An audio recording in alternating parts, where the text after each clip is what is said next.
So education is not physics, chemistry, maths, bio, stats, whatever else it is. There is so much more about education. I'm a 15, 16-year-old and I am also exposed to so much chatter and narratives around me. Brands, and my perception of the brand is created through this chatter. I've not been given the component of what I call as media literacy to be able to understand how to decode vectors which are happening all around me.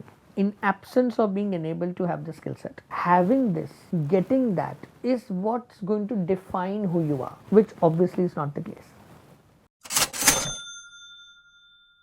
Hello and welcome to this very special conversation. I am Vivek Law. You're watching Simple Hai. Joining me today is a person who's made the mission of his life to see every Indian mentally healthy. Dr. Samir Parikh, one of India's leading psychiatrists, who is also the chairperson of the Fortis National Mental Health Program. Thank you very much, Dr. Samir Parikh, for joining me and speaking to me.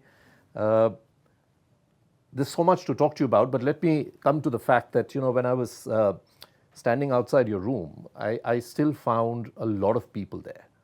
We thought that this was something that came up during COVID, when probably for the first time, not only did people experience a lot of anxiety, but they came out and talked about it. And I thought that probably post-COVID, it's again gone off. But it's good to see that people seem to be continuing to put mental health as a priority. Is that something you are seeing as well, or has there been a dip after COVID? No. So dip is not going to happen in a branch which is largely underutilized. See, try and understand it like this. In a branch which is largely underutilized, even today, almost 3 in 4 people who need help from a mental health professional do not seek help. And 3 out of 4. Right. So this is a global figure. Globally or in India? Globally. Now, when you look at that, you'll realize that in any case, the stigma, the stereotypy, the perceived discrimination is so much that people are not seeking help. They're hesitant to seek help. You add on to that there is a significant deficit of experts.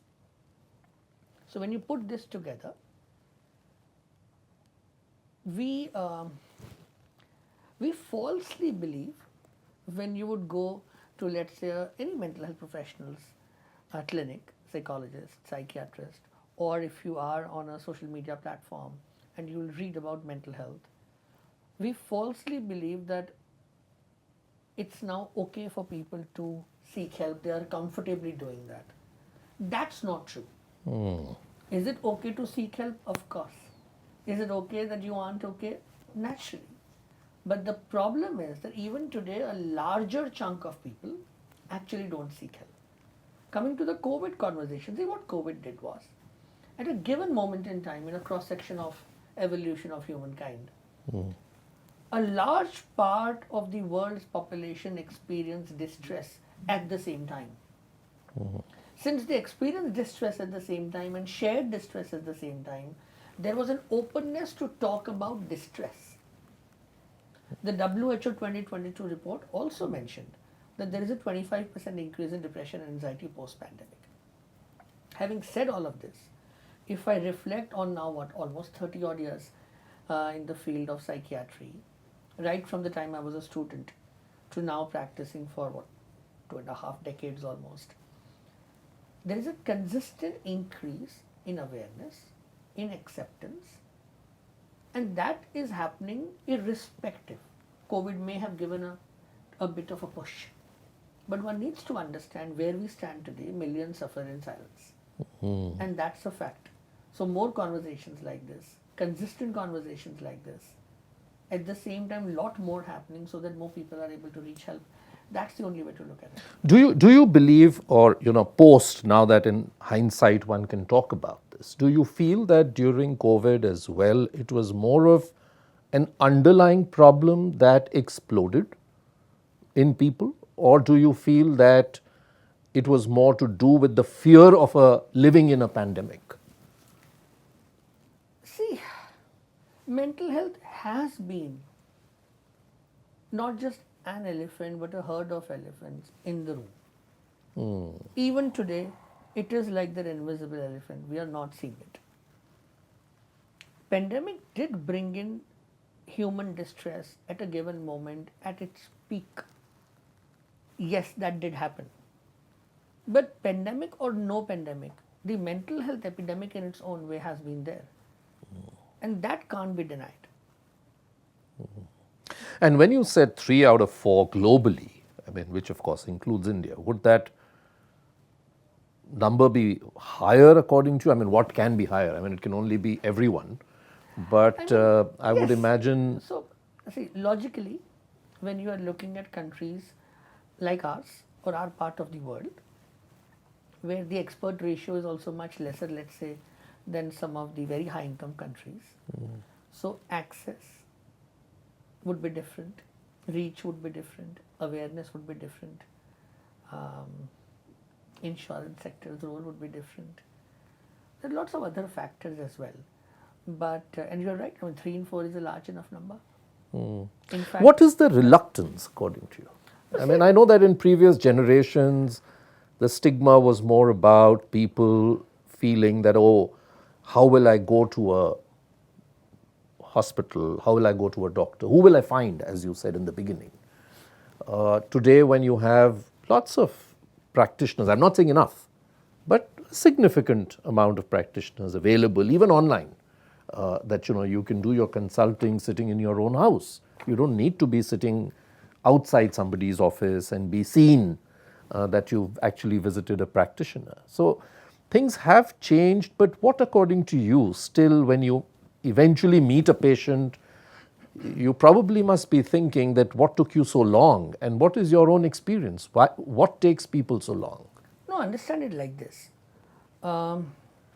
You walk into a workplace, you talk to somebody in HR, and you ask them that, let's say in the last 1 year, how many people have taken leave because of mental health concerns, vis-a-vis how many have taken because of any other medical cause.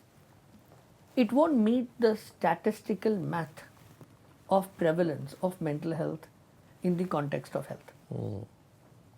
Because even today, if you are a working adult, you'll think, what will my supervisor say? You perceive a sense of discrimination. Whether they are discriminating or not doesn't change. So even today, if you will hear conversation between people, it could be family, it could be friends, it could be colleagues, it could be a social narrative around you. Dr. Parikh, why is there still a reluctance, according to you, for people to acknowledge? While one can understand in the earlier days there was this stigma about, and perhaps it still is, but you still had to make the effort, find a practitioner, as you said. Even today we have such few practitioners, even though there's so many who've come on. There are many available online. You don't even need to visit a practitioner. You can do it in your own house. Yet, you mentioned earlier that there is still a long way to go in accepting and acknowledging the fact that there is a mental health issue. So what you say is in a way right. I mean, the question is right, that telemental health has bridged a lot of gaps, including this whole aspect of choosing the place, time, in your own Space. confidential, private, comfortable space. Yes, telemental health has changed outreach drastically. I think that has been probably the biggest important aspect of telemental health, because like I mentioned earlier, there is a deficit of experts. So if you have a deficit of experts, logical understanding would be that most of these experts are in the more urban cities. So as you go from the urban to the rural, the density or the percentage of experts starts literally going down drastically. So what telemental health does is that no matter wherever you are, at a press of a button, you can get any expert across the country that you want. So that, yes. But having said that, one needs to understand we live in a world.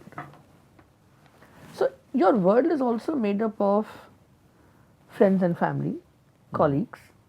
It's also made up of the media, social media that you live in. So when you read about something, hear something, let's say somebody is making a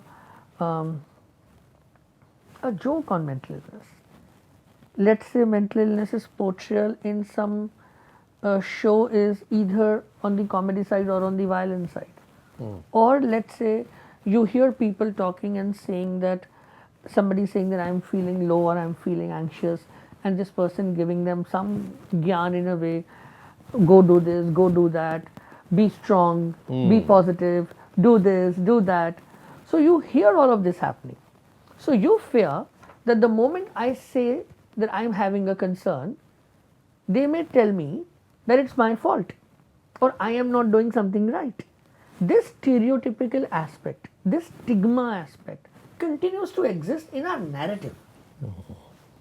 Then yes, access was an issue which now is becoming better, but the information that this access is available to you on the click of a button, that information will also take time to go. Not everybody would be aware that almost most clinicians of the field are available for teleconsults as well. They wouldn't be always aware. So there are aspects. So accessibility, Is corporate India knowledge, doing enough according to you? No, They're not. no. That's an absolute clear no. Can you elaborate on that? And I believe corporate India needs to learn from schools in India.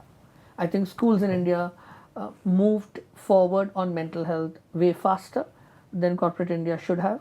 Wow. Like today, That's if amazing. you were to talk about school counseling, it's lot more accepted. You would in fact expect a school having a counselor.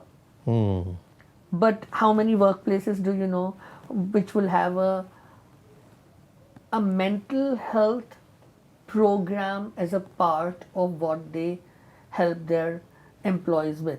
Not the conventional EAP alone, right? I'm not just talking about a skill building, feel good kind of thing. Or you call in an expert for one Yes. session and that's Yes. it. I am Like you do talking- for financial Yeah, yeah, literacy. yeah. I am talking about access to a psychologist, access to a psychiatrist, given the fact that 10 to 15% of people suffer, working adults, 10 to 15% of working adults would require a mental health intervention in their lifetime. 12 billion working days are lost to mental health concerns globally. $6 trillion is going to be the loss, direct loss to the economy by 2030 globally. 6 trillion. 6 trillion because of mental health concerns. So let's be very clear about it. More needs to be done. In fact, telemental health has made it easy for corporate India to do this. I think what they should be doing, one, they need to ensure that when they have their annual checkups and annual medical checkups that corporate India does for its employees, more often than not, mental health should be integrated. If it is not, then at least don't call it a health checkup. Call it a physical health checkup. Because you can't use the word health and not have mental health in it. Second aspect, make sure that you ensure access and you support your employees during the treatment process as well. So all your policies which are where you support health must include mental health. And then yes, work towards creating more upskills, more awareness, all those interactions and all will help. But not if you've also not given a solution.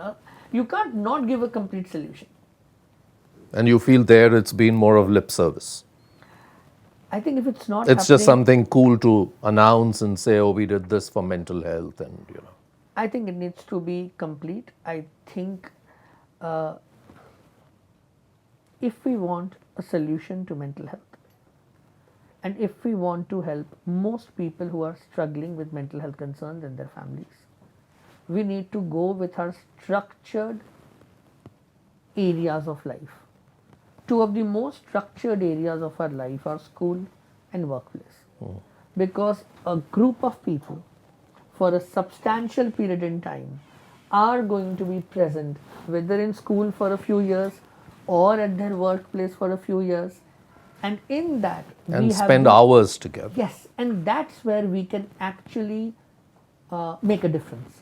Is workplace related issues, career progression, too much of work, stress, other issues, one of the biggest causes? I'm going to talk about money in a bit, but and money could be part of workplace as well, because that's your, you don't get an increment, or you've not been acknowledged or not been valued.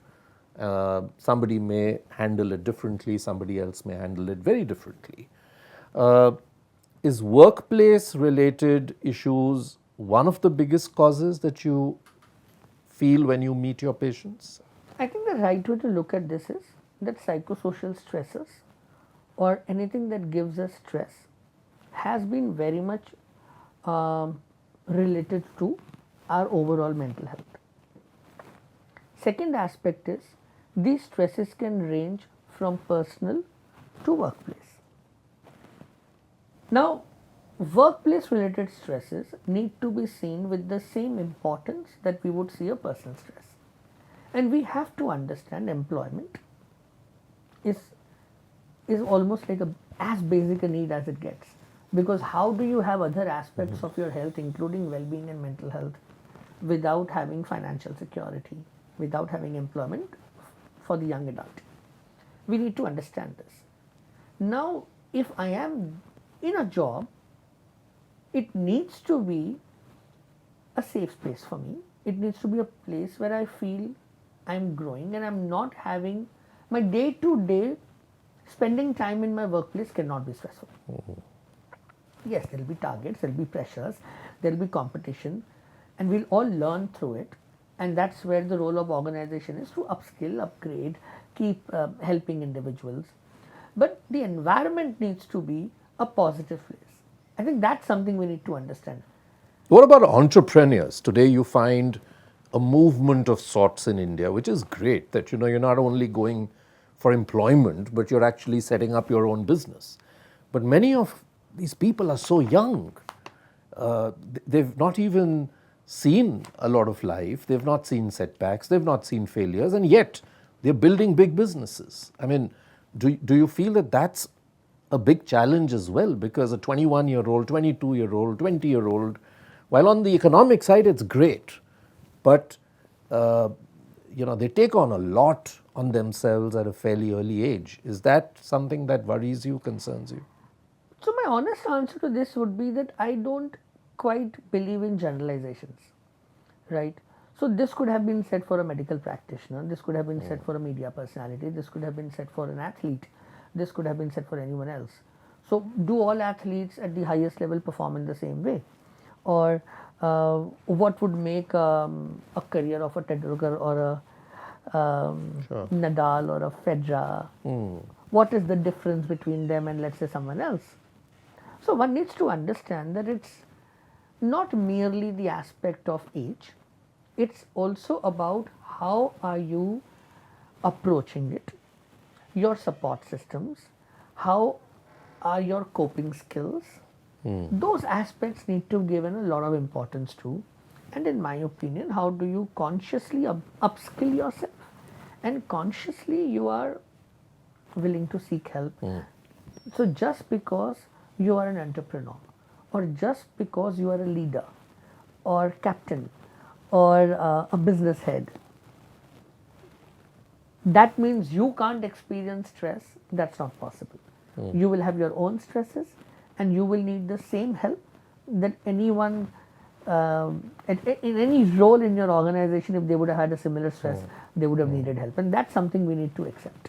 I was talking more from the pressure point of view, that building a business, for example, or creating something of your own, vis-a-vis being part of a system which is already created, can bring about a lot of pressure. So see it like, I'll give you a sport example in this. So let's say under 19. So let's say we won under 19 World Cups as well. So all of those young players who played in under 19 may not really grow up into becoming, let's say, international players 5, 6, 7 years down the lane. Absolutely. But they did have the talent. So, age alone is not the factor. That's the only thing I'm saying. Sure, sure. Let me talk a little about the current generation, and I follow your tweets a lot and have learned tremendously from them. And I'm going to talk a little about them in a bit. But in one of our earlier conversations, you made the point about how this desire to want everything now is a big serious concern. And again, from a money point of view, this whole buy now, pay later, I want the best gadget. And it doesn't matter whether you are in X income strata or not. This is across the board. You want the latest phone, you want the latest gadgets, never mind whether you have the money for it or not. It's a very different approach that this generation has, probably very different from your or my generation. And how does that worry you? Because the chase for money probably starts from there, right? You've got an EMI ticking when you're not even earning, probably. See, one needs to look at it also from the angle of what brings in my want. How do I define what I want? And that's where one needs to understand the importance of education. So education is not physics, chemistry, maths, bio, stats, whatever else it is. There is so much more about education. Now, I'm a 15, 16-year-old, and I am also exposed to so much chatter and narratives around me. Brands, and my perception of the brand is created through this chatter. I've not been given the component of what I call as media literacy to be able to understand how to decode some of these vectors which are happening all around me. So because of that, I am falsely led to believe, in absence of being enabled to have the skill set to deal with this, that having this, getting that, is what's going to define who you are, which obviously is not the case. A car, a brand, a this, some of these aspects also create this comparative competitiveness, and also this whole aspect of haves and have-nots. I may be a have, and I'm doing all fine. Suddenly I see you, whom I see has a have plus one, and I now start seeing myself as a have-not, even though I was have till I met you. It is this aspect that needs to be seen. Aspiration is a good thing. Wanting to get the best for yourself is a good thing. Zeal to do well is a very good thing. Having that drive, putting in that effort, going through the grind is a good thing. But being also knowing what your risks are and what the consequences of those risks are, being aware enough to be able to take conscious decisions, I think that aspect is what needs to be seen. You will always have some people who will be taking a little bit more risk, some who will take a little less risk. That's always going to be the case. But the carelessness of it, or let's say the desperate vulnerability, that's when we make big mistakes. And that's what happens when I am unsure about my own self. I don't need a symbol to feel good about me. I need to feel good enough about me and still want to aspire for more is all fine. Are you seeing an increase in the desire towards gambling, towards, betting? We see a lot of experts say that, in 3 or 4 years around COVID, when the whole gaming industry came in, We have more people who've signed up for gaming. We have more people who signed up for cryptocurrency trading than in 40 odd years of mutual funds. Regulated. This whole thing, I want to be rich quickly, is that, there was a study which SEBI did, and they found that there was a very significant increase during the COVID period of people who jumped into the most high risk futures and options trading. And most of them were young people. And 9 out of 10 lost money at the end of the year. And yet, you keep seeing this coming up again and again, increasing.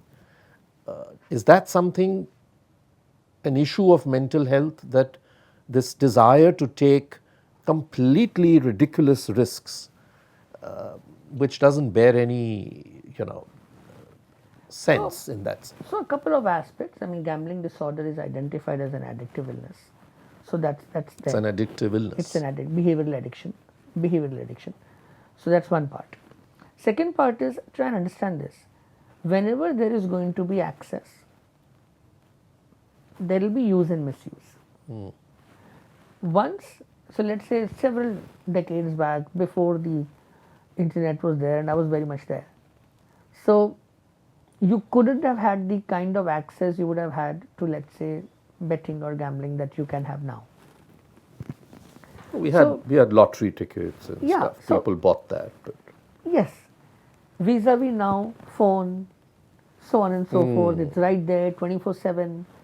The nature of promotions, advertisements, all of that also has its own impact. So what I see is, there is going to be a lot more of options and accesses which will be easy for the generations to come. But you'll still find a lot of people, most people actually, who would not be getting into it, some would be. So whether that was part a vulnerability, part a social vulnerability, or so on and so forth, that's a separate factor.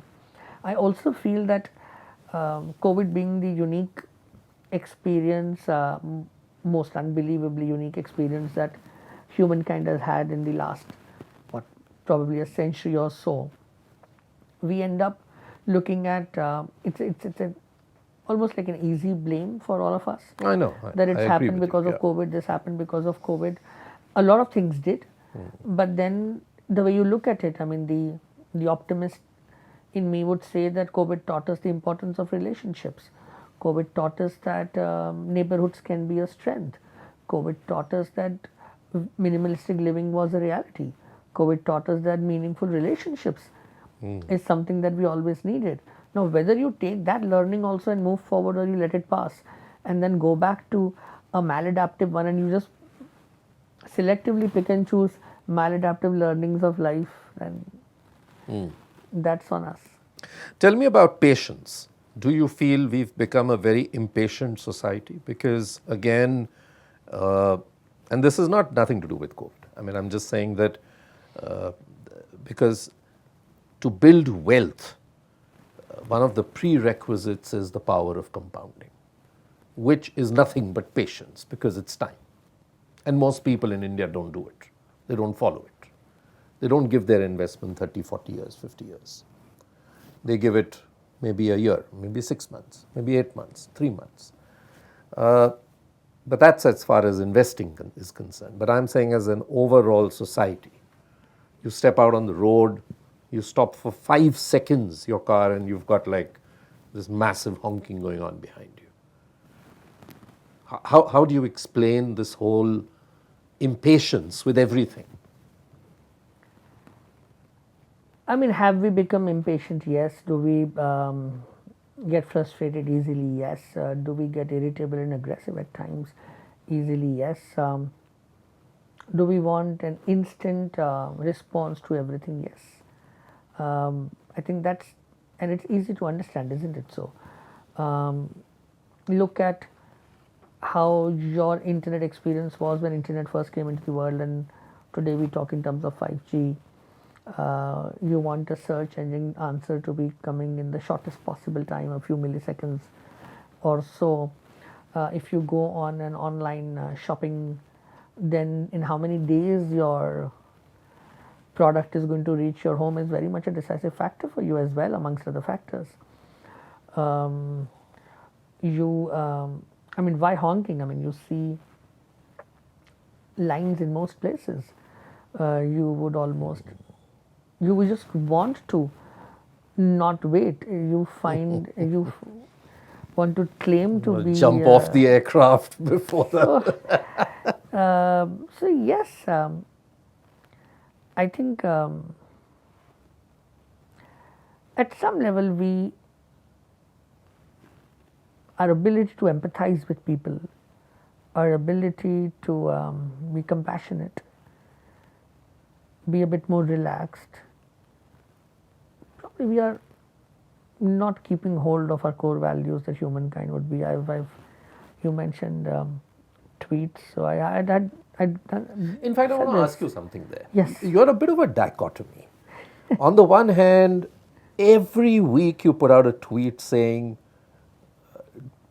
don't forget to do a digital detox. Yeah, and my phone is off after 7 p.m. At the same time, you've done spaces, Yeah. you tweet yourself. Yeah.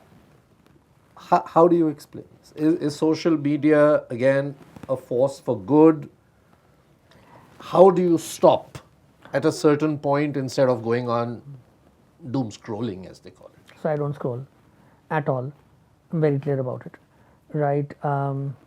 Most people do. Yeah. So for me, social media is a way of communication, and I think that's what social media should be for. And I use it for communication.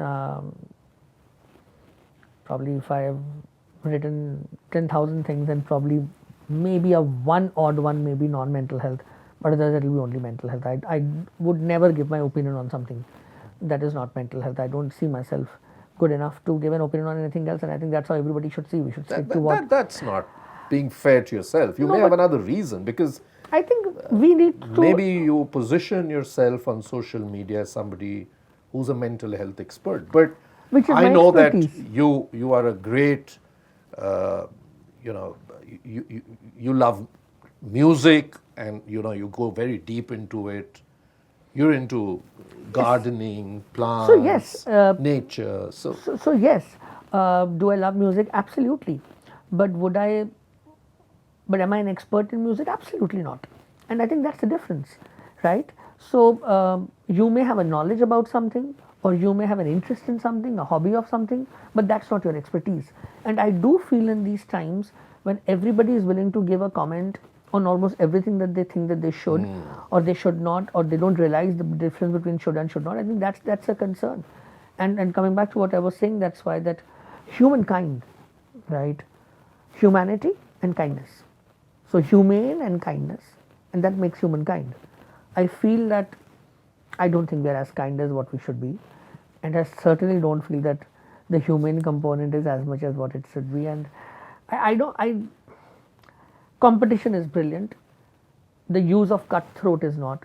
You don't cut throats, right? It's a nasty word to use for competition. You can be nice and still enjoy competing, right? You don't need to sledge and abuse to get a wicket. I mean, come on, swing it nice and you'll still get a wicket. You don't need to abuse someone for that.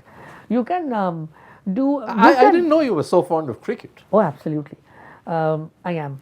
And you don't. You ever thought of being a cricketer when you were young?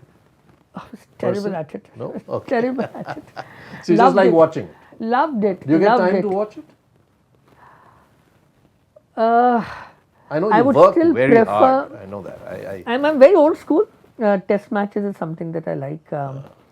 Not too much into the modern day style, but yes, if I would get a couple of hours to watch some nice old school test match, then I think that will be How do very you relaxing. de-stress? I mean, you love music. What's your day like? I mean, So I think typically? one of the things that I have maintained at the start of my career, which is the only thing that has helped me, because otherwise I don't think about you many are things in a very beyond work. stressful career. You're hearing stories of people who are suffering every day. So, So how do you? No, that would be an occupational aspect. I don't think. I mean, that will apply to any career.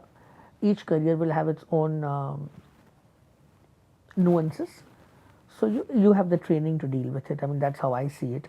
But what I do is, when I mention digital detox, so what I do not have my gadgets on after about, I'm certain my phone is definitely off by 7ish plus minus, sometimes even earlier. So 7 a.m. PM, sorry. Yeah. If I'm half an hour plus minus into my Okay, home, my cell's off. That's something that I've maintained. I do not use social media in that way where I'll be constantly at it. It'll be a very short spurt. It'll be either a thought that comes to my mind and I feel like sharing, or is a part of mental health awareness, which I do in a very rhythmic manner, because I do believe social media does has the reach that it has. Plants, yes. I think that on a lighter note, they don't talk to me. So sometimes it's not a bad idea to. You talk to them? No, I don't. You don't? I don't talk to them. Okay. So it's like what, a silent conversation between the nothing. two? It's the mindfulness of being at that time. Okay. So because the rushes of life, there is so much to do. But I read a lot. I think that's also over the years has helped, and my teacher, Dr. Panchal, has played a big role in it. I think the education what do you read? Fiction, I would read travelogues, I'll read biographies, I'll read a lot of non-fiction. I'll read history, politics. Not related to your No. field of work? No, that's a part of what you have to do in any case. For your career But my enhancement, evening reading would be a whole bunch of things. And then, like I said, this is thanks to the teachers who told us the importance of watching a play and listening to some music, and the importance of the outdoor and importance of reading. For young mental health professionals, if they ask me what is the one thing they must do, I tell them keep reading because it widens your horizon. Otherwise, you'll be lost in your echo chambers and you wouldn't know the difference between right and wrong in a very short time, because the only voice you're hearing is your own voice or like-minded people. You're quite a foodie, but you look extremely slim and fit. Yeah, you give me Gujarati food morning, evening, night, I'll keep having it. Nothing beats Gujarati food for me. Yeah, but you're a foodie. You don't only look for Gujarati food. From what I know, No, Gujarati food. You treat a meal like it's like Gujarati food, it's like an event. Food. And then like everything else. Team sits together and you guys eat together, and it's almost like mindful eating. More importantly, something that I maintain, workplaces need to be a joy to be. It's not a punishment. And I do not believe in that thought that you don't take your emotions at work. You take, how else if you use the word engagement at work, it can't be without emotions. You can't get engaged without emotions. And how do you need to enjoy being with people. So whether it is, eating together is something that we do here for sure, right? Right from breakfast to lunch and our evening teas or anything else, it's all of us, it's always together. And then I think that's how you build teams. Again, something that I entirely thank my education in Civil Hospital Ahmedabad with Dr. Panchal sir and all my other seniors, because the 11 a.m. and the 4 p.m. chai is probably what shaped my career. It is those conversations and the learnings that you got from your seniors was just next level. You've already been at it for close to 30 years. I do wish that you are able to save a lot of that $6 trillion. It's important for humanity. It's important for the world. I wish you all the best, Dr. Parikh. Thank you. May you keep, for the next 30 years, keep inspiring people and helping people. Shorter, but surely.